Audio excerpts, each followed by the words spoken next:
अस्सलाम वालेकुम दोस्तों, फ़हमुल कुरान कोर्स में आप सबको खुशामदीद कहते हैं। आज के लेसन में हम पारा नंबर 10 और 11 जो है पढ़ेंगे। नामदु व नसल्ली अला रसूलिल करीम, अम्मा बाद, फ़अऊज़ु बिल्लाहि मिनश शैतानिर रजीम, बिस्मिल्लाहिर रहमानिर रहीम, रब्बिश्रह ली सदरी व यस्सिर ली अमरी वहलुल उक़दतम मिन लिसानी यफ़क़हू क़ौली। सूरह अनफ़ाल जो है वो मदनी सूरह है। हज़ूर पाक सल्लल्लाहु अलैहि वसल्लम पर मदीना शरीफ में जो थी वो नाजिल हुई थी। ये आपसे माले गनीमत के बारे में पूछते हैं। आप सल्लल्लाहु अलैहि वसल्लम इनसे कह दीजिए कि गनीमतें अल्लाह और उसके रसूल के लिए हैं और अल्लाह से डरो और आपस में सुलह रखो अगर साहबे ईमान हो तो।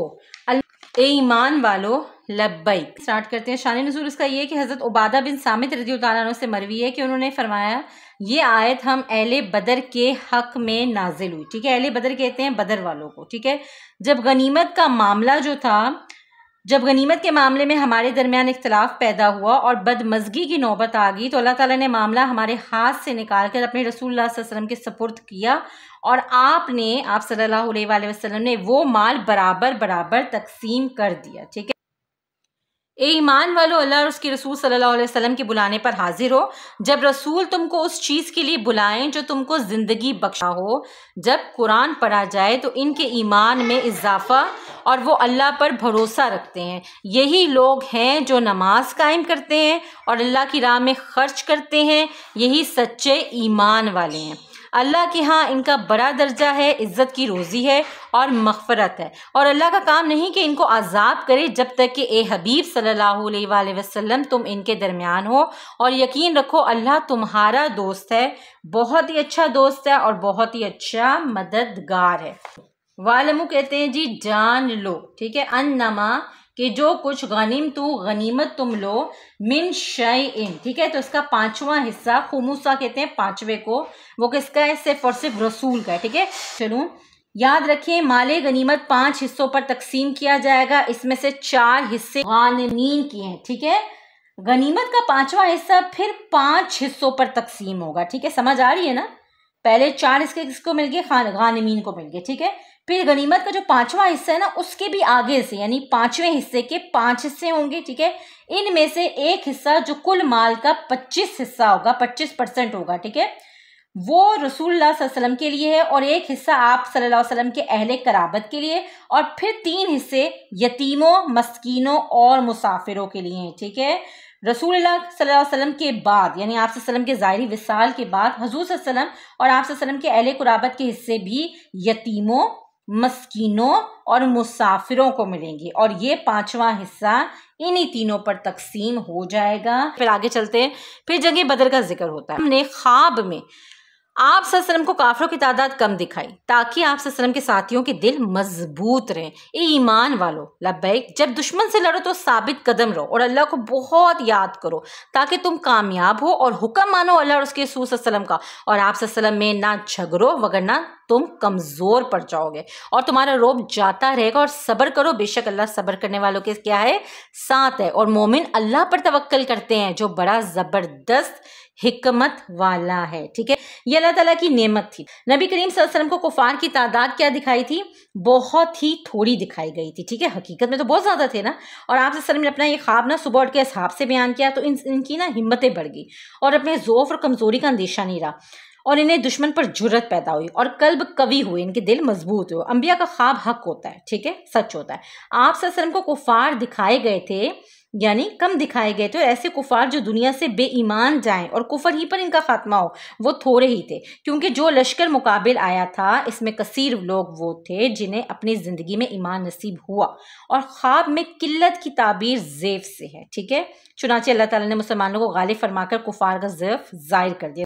तो यहाँ पर हज़रत इब्ने मसूद रज़ियल्लाहु अन्हु ने फरमाया कि वो हमारी निगाहों में इतने कम जच्चे थे कि मैंने अपने बराबर वाले एक शख्स से कहा कि तुम्हारे गुमान में काफिर 70 होंगे। उसने कहा कि मेरे ख्याल में 100 हैं और थे कितने? 1000 थे, जबकि मुसलमान से फर्ज ज्यादा से ज्यादा 313 ज्यादातर रवायतों में। यहाँ तक कि अबू जहल ने कहा कि मैं इन्हें रस्सियों से बांध लूंगा। गोया वो मुसलमानों की जमात को इतना थोड़ा देख रहा था। ये जो बदर में बहुत इतराते और तकब्बुर करते आए थे, सईद आलम सल्लल्लाहु अलैहि वसल्लम ने दुआ की, या रब ये कुरैश आ गए गरूर और तकब्बुर में सरशार और जंग के लिए तैयार तेरे रसूल को झुटलाते हैं। या रब, अब वो मदद अनायत हो जिसका तूने वादा फरमाया था। हज़रत इब्न अब्बास रज़ियल्लाहु अन्हु ने फरमाया कि जब अबू सुफियान ने देखा ना कि काफिले को कोई खतरा नहीं रहा, तो उन्होंने कुरैश के पास पैगाम पहुंचा कि तुम काफिले की मदद के लिए आए थे, अब इसके लिए कोई खतरा नहीं है, लिहाजा वापस चले जाओ। इस पर अबू जहल ने कहा कि खुदा की कसम हम वापस ना आएंगे, क्योंकि हम बदर में उतरेंगे, 3 रोज ठहरेंगे, ऊँट ज़िबा करेंगे, बहुत से खाने पीने पकाएंगे, शराबें पियेंगे, कनीज़ों का गाना बजाना सुनेंगे, अरब में हमारी शोहरत होगी, ठीक है, और हमारी हैबत हमेशा बाकी रहेगी। लेकिन खुदा को कुछ और ही मंजूर था। अभी अबू जहल ने ऐसी बातें क्यों की थी? आपको पता है ना, मक्का में मुसलमान कितने ज़्यादा वीक थे, इनको ख़त्म किया जा रहा था, ठीक है, कि अल्लाह ताला ने हुक्म दिया था कि तमाम का तमाम माल असबाब छोड़कर मक्का से मदीने चले जाएं, ठीक है। अब ये वहाँ पर कुफार इतने दरेर हो गए थे, इन्हें यही लगा था कि अब ये मक्का से भाग के मदीना के हम मदीना जाएंगे नाउज़ुबिल्लाह, और इनका वहाँ पर जाकर खात्मा करेंगे। लेकिन अल्लाह ताला की खुफिया तदबीर जो थी वो क्या थी? कुछ और थी, ठीक है। ये अबू जहल का और काफिरों का प्लान था, हम ये करेंगे। आगे अल्लाह ताला की जो थी वो खुफिया तदबीर जो थी वो क्या थी? अल्लाह ताला मोमिनीन को हुक्म फरमाता है कि इस वाक़ये से इबरत हासिल करें और समझ लें कि फ़ख्र, रिया और गरूर और तकब्बुर का अंजाम क्या होता है, बहुत ही ख़राब है। बंदे को इखलास और अताते खुदा रसूल सल्लल्लाहु अलैहि वसल्लम चाहिए, ठीक है। बंदा होता है ना, थोड़ी सी उसके अंदर ताकत आती है, थोड़ी सी पावर आती है, तो क्या होता है, बहुत ही तराने फिरने शुरू हो जाता है, जबकि उसे पता नहीं है कि ये दौलत मर्तबा मकाम जिस ज़ात ने दिया है वो ही इसको वापस लेने पर भी क्या है, कादिर है। इसकी मिसाल मुसलमानों ने जो थी ग़ज़वा बदर में देख ली, किस तरह मुट्ठी भर मुसलमान थे और वो किस तरह एक बड़े कुफ़ार की जो लश्कर था, ठीक है, एक अजीम लश्कर जो अबू जहल लेकर आया था मक्का से, उसको ढेर कर दिया मुसलमानों ने, ठीक है। तो ये सिर्फ और सिर्फ अल्लाह रब्बुल इज़्ज़त की मदद थी, जिसका बार बार अल्लाह ताला ने कुरान मजीद में जो है वो क्या फरमाया है, इरशाद फरमाया है। अल्लाह इस नेमत को नहीं बदलता जो किसी कौम को दी गई हो, जब तक वो कौम खुद अपने आप को ना बदल डाले, और वो सुनने वाला और जानने वाला है। अगर किसी कौम से आपको वादा खिलाफी का अंदेशा हो तो इस कौम को बता दें कि हमारा मुआहदा क्या हो गया, ख़त्म हो गया, क्योंकि अल्लाह खयानत करने वालों को क्या करता है, पसंद नहीं करता। ईमान वालों, लब्बैक, जिस कदर हो सके ना तुम हथियार, घोड़े और दूसरे सामान जंग के लिए तैयार रखो, ताकि तुम्हारा रौब बैठ जाए इन पर जो अल्लाह के दुश्मन तुम्हारे दुश्मन है, और इन पर भी जिन्हें तुम नहीं जानते मगर अल्लाह जानता है। और अल्लाह की राह में तुम जो कुछ भी खर्च करोगे इसका तुम्हें पूरा पूरा बदला दिया जाएगा और इसमें कोई कमी ना की जाएगी। अगर दुश्मन सुलह की दरख्वास्त करे तो तुम भी सुलह कर लो और अल्लाह पर भरोसा रखो। अगर वो तुम्हें धोखा देना चाहेंगे तो अल्लाह तुम्हारे लिए क्या है, काफ़ी है। ए पैगंबर सल्लल्लाहु अलैहि वसल्लम, आप सल्लल्लाहु अलैहि वसल्लम मोमिनों को जहाद की तरगीब दें। अगर आप सल्लल्लाहु अलैहि वसल्लम के 20 आदमी डट जाने वाले हों तो वो 200 पर गालिब आ जाएंगे, और अगर आप सल्लल्लाहु अलैहि वसल्लम के 100 आदमी डट गए तो हज़ारों काफिरों पर गालिब आएंगे। और जो लोग ईमान लाए मगर उन्होंने हिजरत नहीं की, अगर वो तुमसे मदद मांगे तो तुम पर लाजिम है कि इनकी मदद करो, और अगर तुम ऐसा ना करोगे तो ज़मीन पर बड़ा फसाद फैलेगा और ज़मीन में बड़ी ख़राबी पैदा हो जाएगी। और जो लोग ईमान लाए उन्होंने हिजरत की और अल्लाह की राह में जहाद किया, जिन लोगों ने इनको जगह दी, और इन्हीं के वही सच्चे मुसलमान हैं, इनके लिए बख्शिश और इज़्ज़त की रोज़ी है। सूरह तौबा जो है ये इस सूरत के 10 नाम है बेसिकली, ठीक है। इनमें से तौबा और बरात नाम 2 नाम बहुत मशहूर है, ठीक है। इस सूरत के अव्वल में बिस्मिल्लाह नहीं लिखी गई। इसकी असल वजह बताते हैं। इसकी असल वजह जी ये है कि जिब्राईल अलैहिस्सलाम इस सूरत के साथ बिस्मिल्लाह लेकर नाजिल ही नहीं हुए थे, और नबी करीम सल्लल्लाहु अलैहि वसल्लम ने बिस्मिल्लाह लिखने का हुक्म नहीं फरमाया। हज़रत अली फरमाते हैं कि बिस्मिल्लाह अमान है, ये सूरत तलवार के साथ अमन उठा देने के लिए नाजिल हुई है, ठीक है। बुखारी ने हज़रत बरा से रवायत किया कि कुरान करीम की सूरतों में सबसे आखिर यही सूरत नाजिल हुई है। मुशरिकीन अरब और मुसलमानों के दरमियान अहद था। गौर से सुने, इनमें से चंद के सिवा सब ने अहद शिकनी की, तो इन अहद शिकनियों का अहद साकित कर दिया गया और हुक्म दे दिया गया कि 4 महीने वो अमन के साथ जहाँ चाहें गुजारें, इनसे कोई तारुस, लड़ाई झगड़ा नहीं किया जाएगा। इस अरसे में, किस अरसे में, 4 महीने, ठीक है। मुशरिकीन को कितने महीने की मोहलत दे रहा है मुसलमान? 4 महीने की। इस अरसे में इन्हें मौका है कि खूब सोच समझ लो इनके लिए क्या बेहतर है, और अपनी एहतियातें भी कर लो, और जान ले कि इस मुद्दत के बाद इस्लाम मंजूर करना होगा या कत्ल।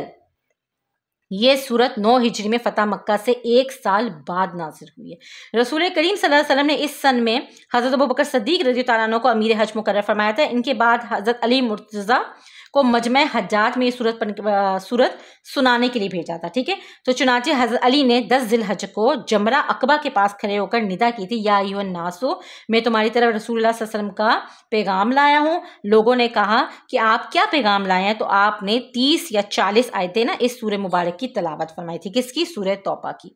फिर फरमाया था मैं 4 हुक्म लाया हूँ। कितने? नंबर 2, अल्लाह का हुक्म, रसूल सल्लल्लाहु अलैहि वसल्लम का हुक्म जो हज़रत अली पढ़ने जा रहे हैं। ठीक है, उन्होंने सुनाया सबको जमा करके। पहला क्या? इस साल के बाद कोई मुशरिक काबा के पास ना आए। नंबर 2, कोई शख्स बरहना होकर काबे का तवाफ ना करे। ज़माना जहलियत में ये लोग नंगे होकर बरहना होकर तवाफ किया करते थे। नंबर 3, जन्नत में मोमिन के सिवा कोई दाखिल ना होगा। नंबर 4, जिसका रसूलुल्लाह सल्लल्लाहु अलैहि वसल्लम के साथ अहद है वो अपने अहद अपने मुद्दत तक पूरा करेगा, उसके बाद कोई अहद नहीं किया जाएगा। ठीक है, यहाँ पर इन्होंने मुशरिकीन ने आगे से क्या जवाब दिया? इन्होंने कहा, ए अली, अपने चचा के फर्जंद को खबर दे दीजिए कि हमने अहद पसे पुष्ट फेंक दिया है, हमारा और इनके दरमियान कोई अहद नहीं है। ठीक है, तो ये था जिसका बैकग्राउंड। ठीक है, सूरह तौबा में बिस्मिल्लाह क्यों नहीं है। ठीक है, इस सूरह में अल्लाह मुशरिकीन को 4 महीने की मोहलत देता है, या तौबा करो या ईमान ले आओ, फिर दर्दनाक अजाब के लिए तैयार हो जाओ। ठीक है, और फिर 4 माह गुजरने के बाद मुशरिकों को जहां पाओ इनको घेरो और इनको पकड़ो, लेकिन जिन्होंने कोई कसूर नहीं किया और तुम्हारे मुकाबले में किसी की मदद नहीं की, इनसे अपना वादा पूरा करो, बेशक अल्लाह एहतियात करने वालों को पसंद करता है। अगर कोई मुशरिक तुमसे पनाह मांगे तो इसको पनाह दे दो, और ये मुशरिक बड़े वादा खिलाफ है, अगर तुम पर काबू पा लेंगे ना तो तुम्हारा जरा भर लिहाज नहीं करेंगे, और ये है ज्यादती करने वाले। अगर ये ईमान लाएं, नमाज कायम करें, ज़कात देते रहें, तो फिर ये तुम्हारे भाई हैं। अगर वादा करने के बाद अपनी कसमों को तोड़ दें, दीन में ऐब निकालें, नुक्स निकालें, तो इनसे लड़ो। और इनसे क्यों नहीं लड़ते हो? अल्लाह ताला फरमाने, इनसे क्यों नहीं लड़ते हो? जो तोड़ते हैं अपने वादों को, क्या इनसे डरते हो? अगर तुम ईमान वाले हो ना तो अल्लाह से डरो और लड़ो इनसे इस वक्त तक जब तक वो तुम्हारे हाथों जलील ना हो जाए, और अल्लाह तौबा नसीब करेगा जिसको चाहेगा। और क्या तुम ऐसे ही छूट जाओगे? अभी तो अल्लाह ने तुम्हारा इम्तिहान ही नहीं लिया कि तुम में से किसने जिहाद किया और किसने अल्लाह और उसके रसूल सल्लल्लाहु अलैहि वसल्लम और मोमिनों के अलावा दूसरों को अपना राज़दार बनाया। और अल्लाह को खबर है जो तुम कर रहे हो, बेशक ऐसा ही है। बेशक तुम्हारे पास तशरीफ़ लाए तुम में से वो रसूल, लक़द काना कुरान की बहुत मशहूर आयत है, जिन पर तुम्हारा मुशक्क़त में पड़ना गिरा है, तुम्हारी भलाई के बहुत चाहने वाले हैं। हज़ूर पाक सल्लल्लाहु अलैहि वसल्लम की तारीफ़ हो रही है। मुसलमानों पर बहुत करम वाले मेहरबान है, और अल्लाह की मस्जिदें वही आबाद करता है जो ईमान लाया अल्लाह पर, आखिरत के दिन पर नमाज कायम की, ज़कात देता रहा, ज़कात और अल्लाह के सिवा किसी और से ना डरा, और यही लोग उम्मीद रखें कि हदायत पाने वालों में से होंगे। हाजियों को पानी पिलाना और काबतुल्लाह की खिदमत करना बराबर है इसके जो ईमान लाया और लड़ा अल्लाह की राह में। अल्लाह के नज़दीक ये बराबर नहीं है।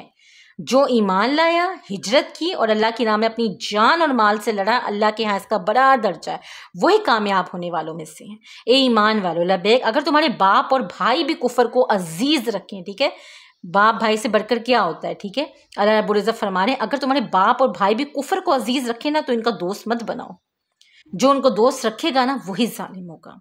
और आप सल्लल्लाहु अलैहि वसल्लम कह दें कि अगर तुम्हारे बाप, बेटे, भाई और औरतें और तुम्हारी बरादरी और तुम्हारे माल और दौलत और वो कारोबार जिसके बंद होने का तुम्हें डर है और वो घर जिन्हें तुम बड़ा पसंद करते हो तो तुमको ज़्यादा प्यारे हैं अल्लाह से और उसके रसूल सल्लल्लाहु अलैहि वसल्लम से और अल्लाह की राह में जहाद से, तो इंतज़ार करो किस चीज़ का, यहाँ तक कि अल्लाह अपना हुक्म भेज दे अजाब, और अल्लाह हदायत नहीं देता नाफरमान लोगों को। फिर जंग हुनैन का वाक़या है, ठीक है, यहाँ पर मुसलमान जो थे, शदीद सर्दी में हुई थी ये जंग, मुसलमान इस वक्त काफ़ी ज़्यादा स्ट्रॉन्ग हो गए थे। जंग हुनैन ये वो जंग है जिसमें पहली बार मुसलमान ज़्यादा थे और काफिर कम थे। अल्लाह फरमाता है इस रोज़ तुम अक्सरियत में थे मगर वो कसरत तुम्हारे कुछ काम नहीं आए और तुम पर ज़मीन तंग होगी। फिर अल्लाह ने उतारी वो फौज जो तुमको नज़र नहीं आती थी, यानी फरिश्ते, और काफिरों को सज़ा दी, और अल्लाह जिसको चाहेगा तौबा नसीब करेगा। सुभान अल्लाह। ए ईमान वालो, लब्बैक, तुमको क्या हो गया कि जब कहा जाता है कि निकलो अल्लाह की राह में और कूच करो तो गिरते जाते हो ज़मीन पर? क्या आखिरत की ज़िंदगी छोड़कर दुनिया की ज़िंदगी पर खुश हो गए हो जो कि आखिरत के मुकाबले में बहुत मुख्तसर है और अगर तुम ना निकलोगे तो तुम्हें दुख देने वाला अजाब दिया जाएगा। और अल्लाह हर चीज़ पर कादिर है। बेशक निकलो अल्लाह की राह में, तुम हल्के हो या भारी हो, और लड़ो इसकी राह में जान और माल से, और ये तुम्हारे हक में बहुत बेहतर है अगर तुम जानते हो। और जो लोग अल्लाह के रसूल सल्लल्लाहु अलैहि वसल्लम को दुख पहुंचाएं उनके लिए दुख देने वाला अजाब है। यहाँ पर हमारा सारासा जो है कंप्लीट होता है। मोमिन मर्द और मोमिन औरतें एक दूसरे के मददगार हैं। किस चीज़ में? एक दूसरे को नेक कामों का क्या करते हैं? हुक्म देते हैं और बुरी बातों से मना करते हैं। नमाज कायम करते हैं और ज़कात देते हैं। अल्लाह और उसके रसूल सल्लल्लाहु अलैहि वसल्लम के हुक्म पर चलते हैं। अल्लाह इन पर रहम करेगा और सबसे बड़ी कामयाबी यानी अपनी रज़ा इनको अता करेगा। और कुछ लोगों ने अल्लाह से वादा किया था कि अगर अल्लाह इन पर फजल करेगा तो वो इसकी राह में खैरात करेंगे। और फिर जब अल्लाह ने फजल किया तो वो कंजूसी करने लगे और अपने वादे से फिर गए। अल्लाह इनको माफ़ ना करेगा इस वजह से कि उन्होंने अल्लाह और उसके रसूल सल्लल्लाहु अलैहि वसल्लम के साथ कुफर किया और इनको जहाद करना नापसंद है। और दूसरों को भी कहते हैं कि गर्मी में जहाद के लिए मत निकलो। गर्मी में मीन्स ग़ज़वा तबूक जो थी ना वो गर्मी में हुई थी, तो गर्मी में जहाद के लिए मत निकलो। आप सल्लल्लाहु अलैहि वसल्लम कह दें कि जहन्नुम की आग इससे भी ज़्यादा गर्म है। पारा 11 शुरू होता है, लेकिन सूरह हमारी कौन सी चल रही है जी? सूरतुल तौबा। ठीक है, यह ताज़िरून तुमसे बहाने बनाएंगे। ठीक है, ग़ज़वा तबूक की बात जैसे मैंने बताया था आपको आ गई है। और ये आयत मदीना तैयबा के मुसलमानों की एक जमात के हक में नाजिल हुई है। ठीक है, जो ग़ज़वा तबूक में हाजिर नहीं हुए थे। पढ़ते हैं, जब मुसलमान ग़ज़वा तबूक से कामयाब होकर मदीना में वापस आने लगे तो अल्लाह ताला ने इन्हें आगाह कर दिया कि जब तुम मदीना पहुंचोगे ना तो मुनाफिकीन तुम्हारे पास आएंगे और जहाद में शिरकत ना करने की कई कई तावीलें यानी बहाने पेश करेंगे। इस तरह तुम्हें अपने ईमान और अपने इखलास का यकीन दिलाएंगे। लेकिन आप सल्लल्लाहु अलैहि वसल्लम उनसे फरमा दीजिए कि अल्लाह ताला ने हमें तुम्हारे निफाक से आगाह कर दिया है। याद रहे, ग़ज़वा तबूक से रह जाने वाले 3 किस्म के थे। ठीक है, लोग एक थे मुनाफिकीन जिसके बारे में बताया जा रहा है, जो निफाक के खुगर थे और आदी थे। दूसरे वो लोग थे जिन्होंने कसूर के इतराफ़ अपने कसूर का इतराफ़ किया और तौबा में बड़ी जल्दी की। ठीक है, जिनका ऊपर जिक्र हो चुका। तीसरे वो थे जिन्होंने तवक्कुफ़ किया और जल्दी तौबा ना की। यही इस आयत से मुराद है। और महाजरीन और अंसार में से जो सबसे पहले ईमान लाने वाले हैं और जितने लोग भी जो बाद में इनकी पैरवी करने वाले हैं, अल्लाह सबसे राज़ी हुआ। सुभान अल्लाह। और वो अल्लाह से राज़ी हो गए और इनके लिए बड़ी कामयाबी है। वो बड़ा बख्शने वाला मेहरबान है। आप सल्लल्लाहु अलैहि वसल्लम इनके मालों में से सदका लीजिए और इनको पाक कीजिए। इनके लिए दुआ करें। आप सल्लल्लाहु अलैहि वसल्लम की दुआ इनको तसल्ली देती है और अल्लाह क्या है? दुआ कबूल करने वाला है। मुस्लिम शरीफ की हदीस है, हज़रत अब्दुल्लाह बिन अबी औफा की हदीस है कि जब कोई नबी करीम सल्लल्लाहु अलैहि वसल्लम के पास सदका लाता ना तो आप सल्लल्लाहु अलैहि वसल्लम इसके हक में दुआ करते थे। ठीक है, अगर कोई कहता है मेरे बाप ने सदका हाजिर किया तो हुज़ूर सल्लल्लाहु अलैहि वसल्लम दुआ इस तरह फरमाते थे, अल्लाहुम्मा सल्ली अला आबी, वालिद को बोलते हैं औफा। अल्लाह ने मोमिनों की जान और माल किसके बदले खरीद लिए? जन्नत के बदले खरीद लिए। और वो अल्लाह की राह में लड़ते हैं, वो कत्ल करते हैं और कत्ल किए जाते हैं। अल्लाह का इनसे वादा है और यही बड़ी कामयाबी है। तौबा करने वाले, इबादत करने वाले, शुक्र करने वाले, रोज़ा रखने वाले, रकू करने वाले, सजदा करने वाले, नेक बातों का हुक्म करने वाले और बुरी बातों से रोकने वाले और अल्लाह की हदों की हिफाजत करने वाले। और जब मोमिनों में सिफ़तें हों, सिफ़तें कहते हैं खूबियों को, और इनको खुशखबरी सुनाते। बेशक इब्राहीम अलैहिस्सलाम बड़े नरम दिल और तहम्मुल मिजाज थे। अल्लाह ही की सल्तनत आसमानों और ज़मीनों में, वही जिंदा करता है, वही मारता है। बेशक अल्लाह के सिवा कोई हमायती मददगार नहीं। और जो लोग ईमान रखते हैं, कुरान की सूरतें इनका ईमान और बढ़ा देती हैं। और तुम्हारे पास तुम्ही में से एक रसूल आए सल्लल्लाहु अलैहि वसल्लम, जो तकलीफ तुमको पहुंचती है वो इन पर गिरा गुजरती है और तुम्हारी भलाई की बड़ी ख्वाहिशमंद है। ईमान वालों पर नहायत शफीक मेहरबान है। फिर भी अगर ये लोग आप सल्लम से मुंह फेरें तो कह दीजिए कि मुझको मेरा अल्लाह काफ़ी है। हस्बुनल्लाहु व निअमल वकील। जिसके सिवा कोई इबादत के लायक नहीं, इसी पर मैंने भरोसा किया और वही मालिक है अर्शे अजीम का।